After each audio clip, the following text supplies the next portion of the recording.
اے میرے بیٹے، کسی بیوقوف آدمی کو نصیحت کرنا اتنا ہی مشکل ہے جتنا کہ ایک بوڑھے شخص کے لیے پہاڑ کی چوٹی پر جانا۔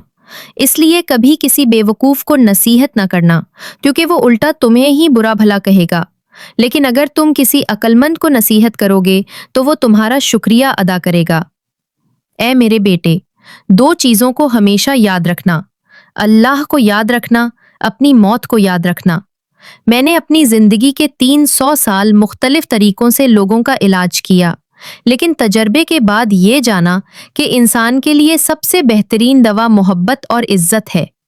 کسی نے پوچھا، اگر یہ دوا اثر نہ کرے تو کیا کیا جائے؟ لقمان حکیم نے فرمایا، دعا کی مقدار بڑھا دو۔ ہمیشہ کم کھاؤ، بھوک رکھ کر کھاؤ، کیونکہ جب معدہ کھانے سے بھر جاتا ہے تو دماغ سو جاتا ہے۔ ایک مرتبہ حکیم لقمان کے آقا نے ان سے کہا، بکری ذبح کر کے اس کے 2 بہترین حصے لے آؤ۔ آپ نے بکری ذبح کی اور اس کی زبان اور دل نکال کر لے گئے۔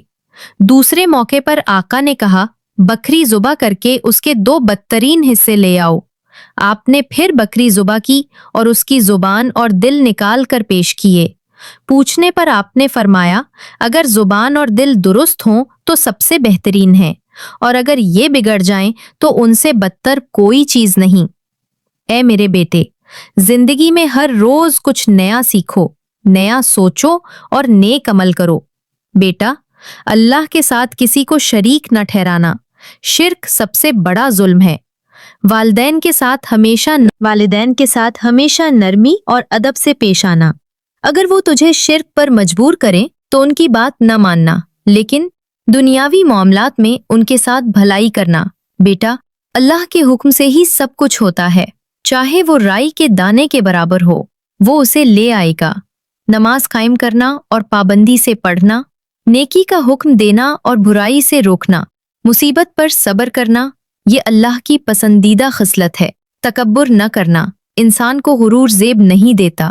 لوگوں سے منہ پھیر کر بات نہ کرنا، زمین پر اکڑ کر نہ چلنا، اللہ متکبر کو پسند نہیں کرتا۔ چلنے میں میانہ روی اختیار کرنا، اپنی آواز پست رکھنا۔ سب سے بری آواز گدھے کی آواز ہے۔ اللہ کو ہمیشہ یاد رکھنا، وہی رازق اور محافظ ہے۔ دنیا کی حقیقت کو پہچاننا، یہ فانی ہے، ہمیشہ باقی رہنے والی نہیں۔ اپنے اخلاق کو نرم رکھنا، یہی انسان کی اصل خوبصورتی ہے۔ اے میرے بیٹے، میں نے لوہا اور پتھر سب کچھ اٹھا لیا، لیکن قرض سے زیادہ بھاری چیز کوئی نہیں پائی۔ اس لیے اپنی زندگی میں جتنا ہو سکے قرض سے بچنا۔ اے میرے بیٹے، جو یہ کہتا ہے کہ برائی کو برائی سے ختم کیا جا سکتا ہے، وہ جھوٹ بولتا ہے۔ اگر وہ اپنے قول میں سچا ہے تو وہ 2 آگوں جلا کر دیکھ لیں، کیا ایک آگ دوسری آگ کو بجھا سکتی ہے؟ حقیقت تو یہ ہے کہ جیسے پانی آگ کو بجھاتا ہے، بالکل اسی طرح نیکی اور بھلائی ہی برائی کو ختم کر سکتی ہے۔ اے میرے بیٹے، اگر کسی کو دوست بنانا چاہو تو پہلے اسے غصہ دلاؤ۔ اگر وہ غصے میں قابو رکھے تو وہ دوستی کے قابل ہے، ورنہ وہ شخص دوستی کے لائق نہیں۔ اے میرے بیٹے، عورتوں پر کبھی اندھا اعتماد نہ کرنا، کیونکہ وہ تمہیں نقصان کے سوا کچھ نہیں دیں گی۔ اے میرے بیٹے، کبھی حسد نہ کرنا، اور حسد کرنے والے سے ہمیشہ بچنے کی کوشش کرنا۔ میں تجھے حسد کرنے والے کی 3 علامتیں بتاتا ہوں۔ لوگوں کی پیٹھ پیچھے غیبت کرنا، سامنے چاپلوسی کرنا، دوسروں کی مصیبت پر خوش ہونا۔ اے میرے بیٹے، لوگوں کی غیر ضروری محبت سے بچو اور ان سے فاصلہ رکھو، ایسا نہ ہو کہ وہ تمہیں بھی اپنے جیسا بنا لیں۔ اے میرے بیٹے، کبھی کسی کو لوگوں کے سامنے شرمندہ نہ کرنا۔ اگر اصلاح مقصود ہو تو اکیلے میں سمجھاؤ۔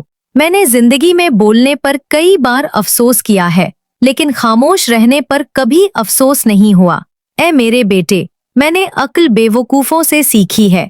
وہ جن باتوں سے نقصان اٹھاتے تھے، میں ان سے پرہیز کرتا تھا۔ اے میرے بیٹے، اللہ کی زمین پر اکڑ کر مت چلو، کیونکہ اللہ تکبر کرنے والوں کو پسند نہیں کرتا۔ ہمیشہ اپنے چلنے میں میانہ روی اختیار کرو۔ بات چیت کے دوران اپنی آواز نرم رکھو، کیونکہ چیخنا چلانا انسانوں کا کام نہیں۔ اگر اونچی آواز میں بات کرنا اچھی چیز ہوتی تو گدھے کی آواز سب سے بہتر سمجھی جاتی، حالانکہ وہ آواز سب سے زیادہ بری ہے۔